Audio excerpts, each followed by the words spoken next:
अध्ययन निष्पत्ती 6.71.04 विद्यार्थी दैनंदिन जीवनात अपूर्णांकांचा संबंध येणाऱ्या परिस्थितीत साध्या आणि दशांश अपूर्णांकांचा वापर करतात। आज आपण बघणार आहोत इयत्ता 6वीचा गणित विषयातील घटकाचं नाव आहे दशांश अपूर्णांक आणि त्यापैकी दशांश अपूर्णांकांचा गुणाकार हा घटक आपण आज बघणार आहोत। मित्रांनो, दशांश अपूर्णांकांचा गुणाकार हा 3 पद्धतीने करता येतो। पहिली पद्धत व्यवहारी अपूर्णांकामध्ये दशांश अपूर्णांकांचे रूपांतर करून मग त्यांचा गुणाकार करणं। दुसरी पद्धत लॅटिस पद्धतीचा गुणाकार। तिसरी पद्धत म्हणजे चिन्हविरहित पूर्णांकांचा गुणाकार करून नंतर त्यामध्ये चिन्ह देणे। एक उदाहरण घेऊन आपण या तीनही पद्धतीने ते कसे सोडवायचे हे पाहू। उदाहरणार्थ 6.4 गुणिले 1.5। प्रथम या उदाहरणाचा गुणाकार पहिल्या पद्धतीने करू। 6.4 गुणिले 1.5। 6.4 चे व्यवहारी अपूर्णांकातील रूपांतर होते 64°/10। त्याचप्रमाणे 1.5 चे व्यवहारी अपूर्णांकात रूपांतर होते 15°/10।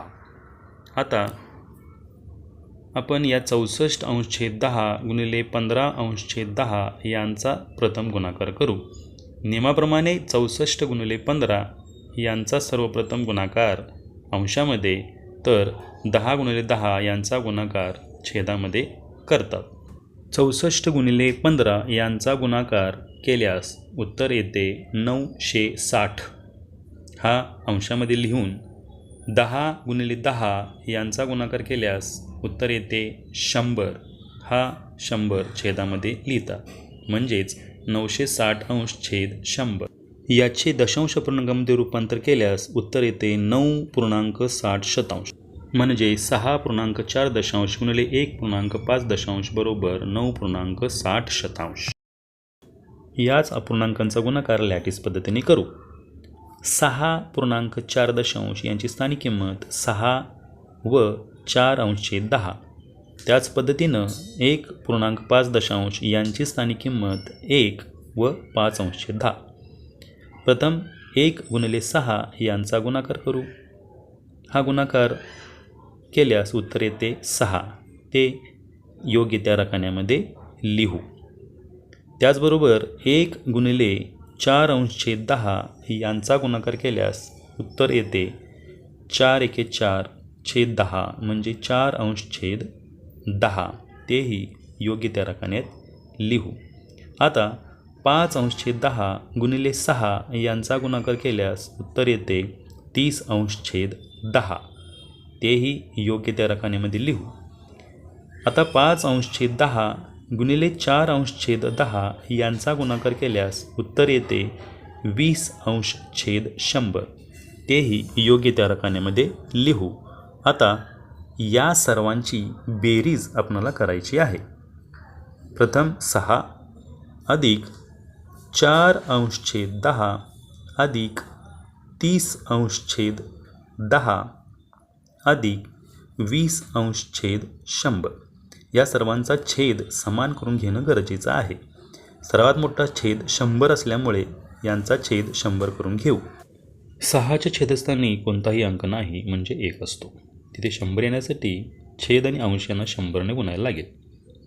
त्याच पद्धतीनं 4/10 याला 10ने गुणावे लागेल आणि त्याच पद्धतीनं 30/10 यालाही 10ने गुणावे लागेल।